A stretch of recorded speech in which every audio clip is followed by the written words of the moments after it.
Have you ever wanted to use a two-handed thermoblade to cut through a black steel bulkhead so that your friends can launch neurogas canisters into the trembling darkness before you, before bursting in with triple plasma frost gauntlets designed specifically to inflict as much suffering upon the vile Xenos which plague this derelict spacecraft?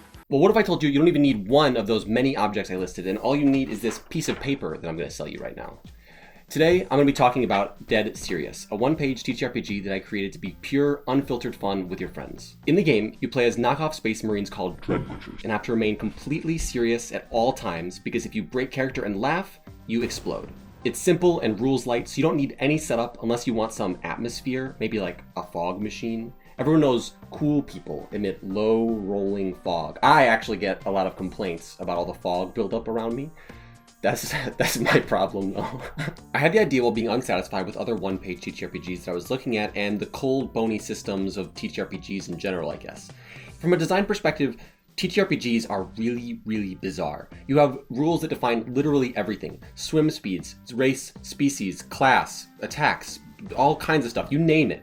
But on the other hand, none of those rules ever have anything to do with role-playing in a role-playing game. Isn't it kind of weird that you could hypothetically play a role-playing game without doing any role-playing at all, and the game system probably wouldn't even notice that you're playing as a rowboat?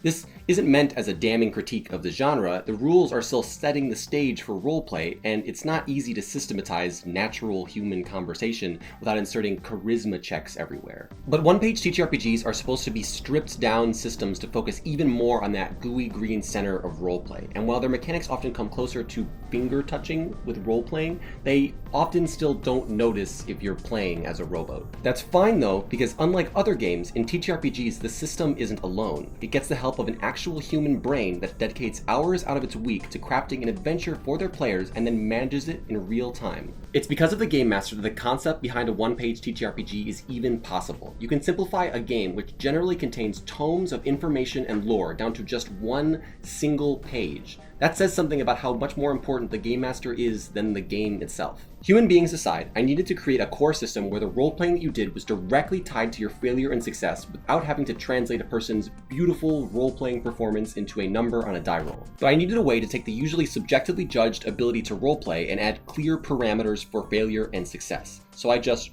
slot the players into a narrow role and I say that you are playing a Dread Butcher. So when you do something a Dread Butcher would not do, I can say, you're wrong, you suck, you fail, and by the way, you explode.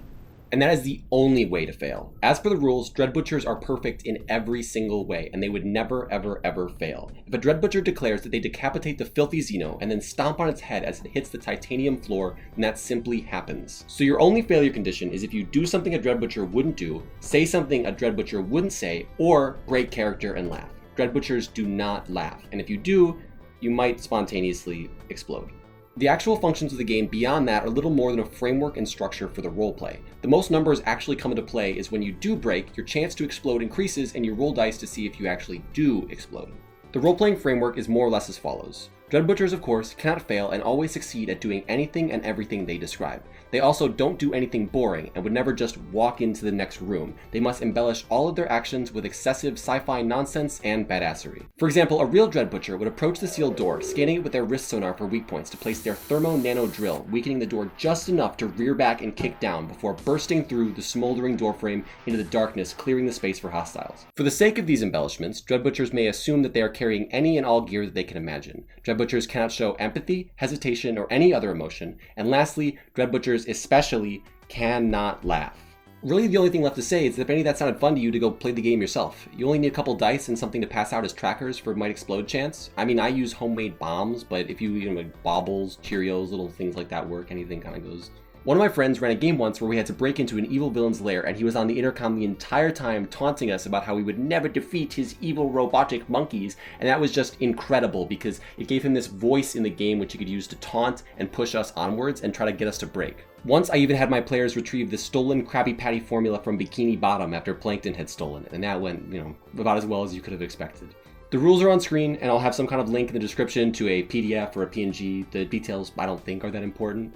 Regardless, thank you for watching. I know this video was quite a change of pace from the usual Card Wars content, and I tried to do a little bit of a, here's my, you can see my face now. I know it's kind of weird. It's like if your chair came to life and started like pitching its podcast to you, I think.